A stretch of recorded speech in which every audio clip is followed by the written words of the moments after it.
You've heard of quiet quitting, maybe even quiet firing, but have you heard about the summer's newest trend? Quiet vacationing. Millennials and Gen Zs taking time off and traveling without telling their bosses, and while they're technically on the clock.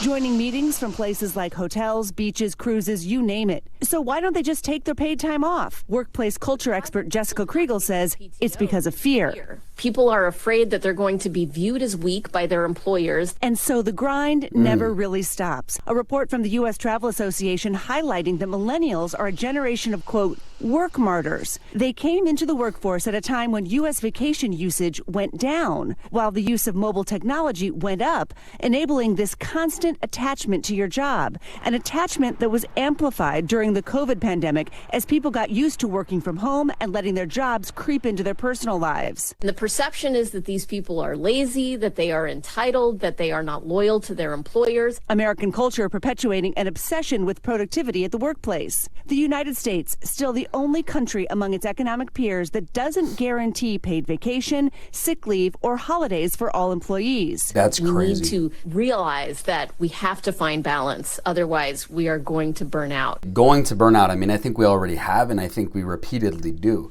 I actually think America's productivity as a country would be significantly higher if we had a better relationship and a healthier relationship with work. Because, you know, some people are fortunate to work at jobs where they do get 2 weeks of PTO.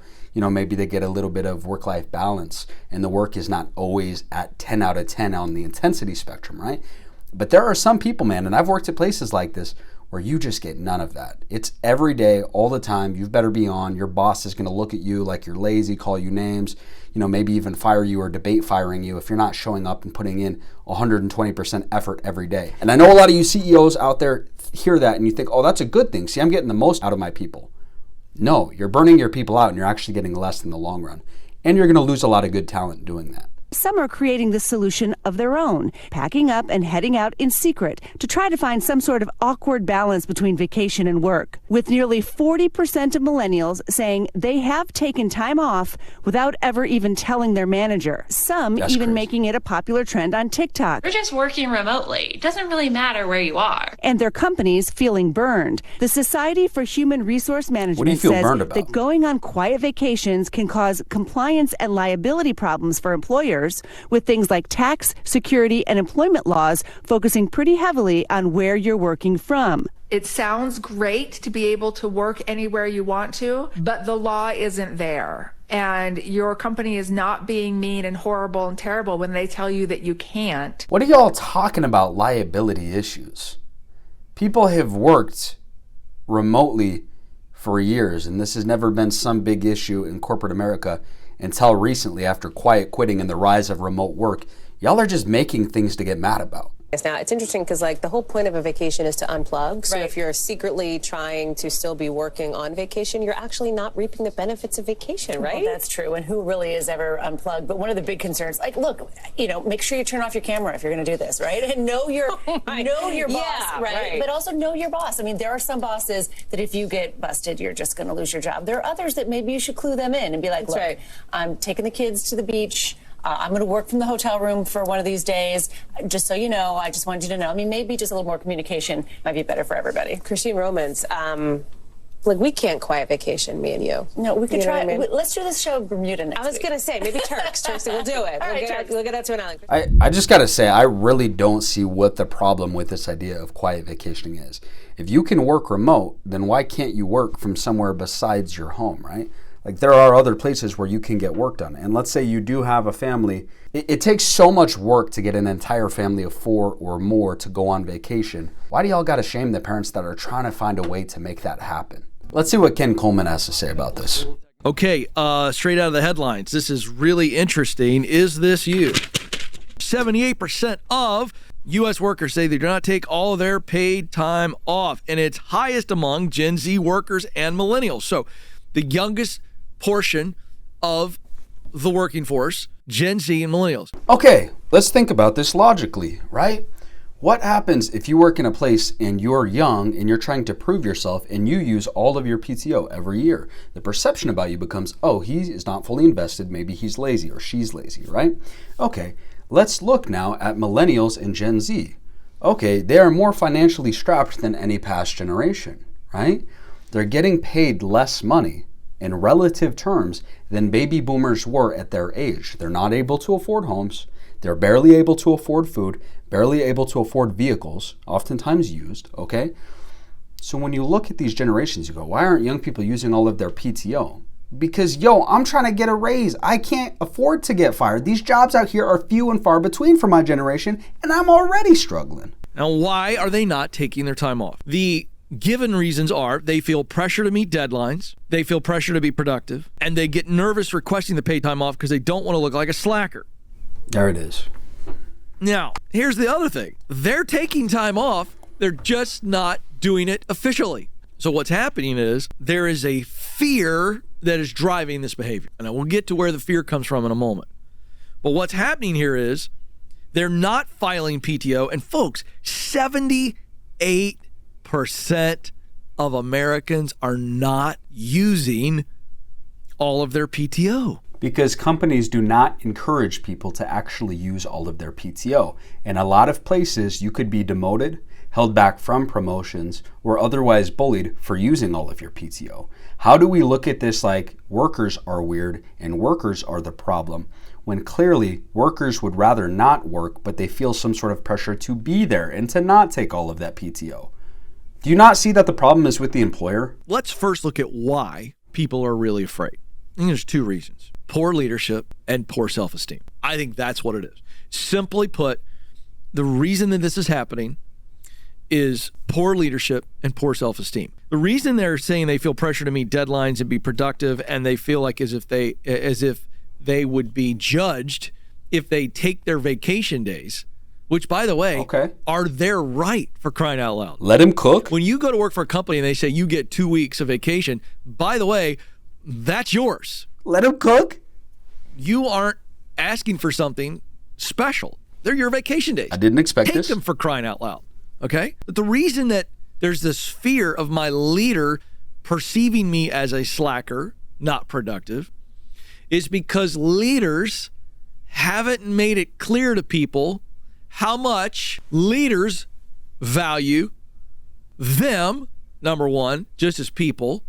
I value you. You're doing a good job. If they're telling people on a regular basis, you're doing a good job, and they're not leading through fear themselves, they're leading through serving, then people aren't going to feel like, ooh, I may be on eggshells. I might create a bad impression with my leader. If there's real communication about you're doing a good job, your expectations are this, you're meeting the expectations, I see you meeting the expectations, way to go, then there's not a psyche in the back of a person's head that says, if I take vacation, my boss is going to think I'm a slacker. The way to leaders, listen to me, the way to make sure this doesn't happen under you is give the people on your team no reason to believe that you think they're a slacker. Let's talk about self-esteem. There needs to be some personal responsibility in these numbers, certainly millennials and Gen Z, to understand that now you're adulting and a lot of you have been coddled by your parents. Again, not your fault. I'm not one of these guys that just comes out and blanket makes fun of and acts like the old boomer. First of all, I'm not a boomer. But to the extent that I hear people criticize Gen Z, I want you to say we should be criticizing Gen X, who's raising Gen Z. If you have a problem with Gen Z, then let's point the fingers at the parents. Bro, I've been saying this. All these baby boomers that are like, Gen Z is so lazy. Why are they quiet quitting? Oh my gosh, you kids don't know how to do anything. Who raised us? Who made us that way? It wasn't ourselves. We didn't raise ourselves. We weren't our own parents. So who was it? I've been saying this. But I will say this to Gen Z that are listening today. If you want to make sure that this isn't you have this fear of using your vacation. And some of it is on your leader. But I would also say some of it is your self-esteem. And this is a point where you've got to say, you know what? I'm doing a good job. I know I'm doing a good job. This is my vacation time, and I'm going to take it. I agree. And I'm going to realize that if I live life in constant fear of someone not approving of me doing something that I can rightfully do, my life is going to suck. I totally agree with Ken here. He's on the money with this, but it is different for our generation versus other generations. We have a tighter job market. There's less mobility. It is harder to switch careers, switch jobs, find a new high-paying job, especially if you're in a good-paying opportunity right now, Rents are way more expensive, exponentially so, than past generations. We don't have the luxury of even owning or renting an apartment by ourselves anymore. Most Gen Z have several roommates. So when you're talking about, like stand up for yourself, you're worth more. I think we all agree, and I think we know that, but I think it's terrifying when you're faced with the idea of maybe starving, being homeless, having to move back with parents in another state and undo some of your progress in your career, all because some boss wants to be a jerk and because companies are underpaying and the cost of living is so vastly different for our generation. Just my thoughts. If you do what's right and people don't like it, that's on them. So if you take your normal vacation days and your boss has got a problem with it, guess what? You shouldn't be working there. Your boss is a turd. I just got to say really quick, yes, that boss may be a turd and you should find another opportunity. The more centralized that the market in the United States gets, meaning the more the top 1%, the wealthy companies already start to purchase up other companies, the more concentrated the wealth gets, the more they put in these crappy leaders that are like this, trying to squeeze every last drop of juice out of you as an employee, trying to pressure you not to take PTO, trying to pressure you to work more, right? So this idea of, screw that boss, move on, I totally agree with it. But I'm just saying, you got to understand that like our generation does not have as much of a luxury to just say, screw that boss and move on, that past generations did. And we're going to expand outside of Gen Z and millennials for a second. Why are 78% of American workers not taking all of their vacation? My goodness.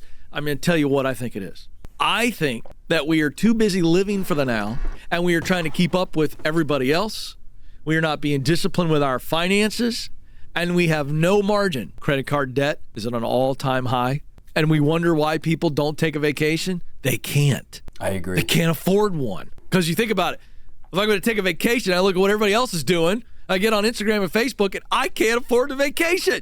So don't take it. And that's the hidden chunk of people in this 78% number. I'm telling you, that's the absolute truth. Okay, Ken is on the money about, if you don't have the money, that's how you end up putting with bad behavior like bosses like this, right? Because somebody watching this, maybe if you had 2 years worth of money saved up, 2 years worth of income saved up, you'd be able to say screw you to any bad boss, to any place that you didn't want to put up with, right? That's common sense. Let's talk about what's different about Gen Z. We are later in the fiat currency cycle than your generation.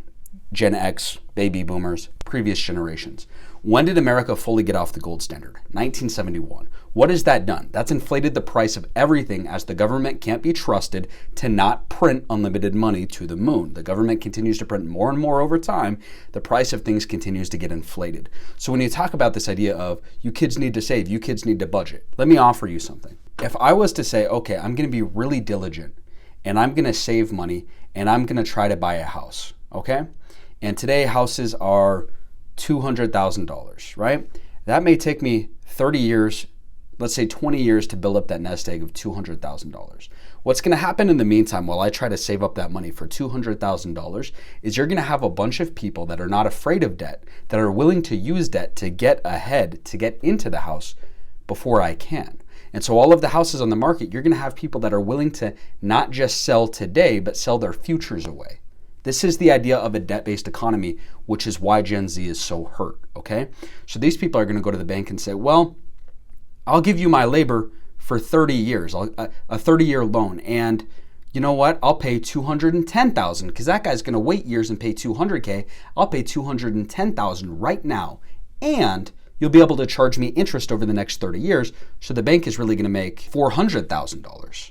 So this idea of, you guys need to get your finances in order, well, that's really tough when everybody else is using debt to sneak in and purchase things right before you do. It creates it so somebody, like, let's say, who wants to save money and do it the correct way, gets screwed over by inflated prices from all of the people that are willing to use the cocaine that is debt, the drug that is debt. So, I think it's frustrating when you hear these generations that came earlier in the fiat cycle than Gen Z say, well, they don't understand that our cost of living is higher because this is not a sustainable system.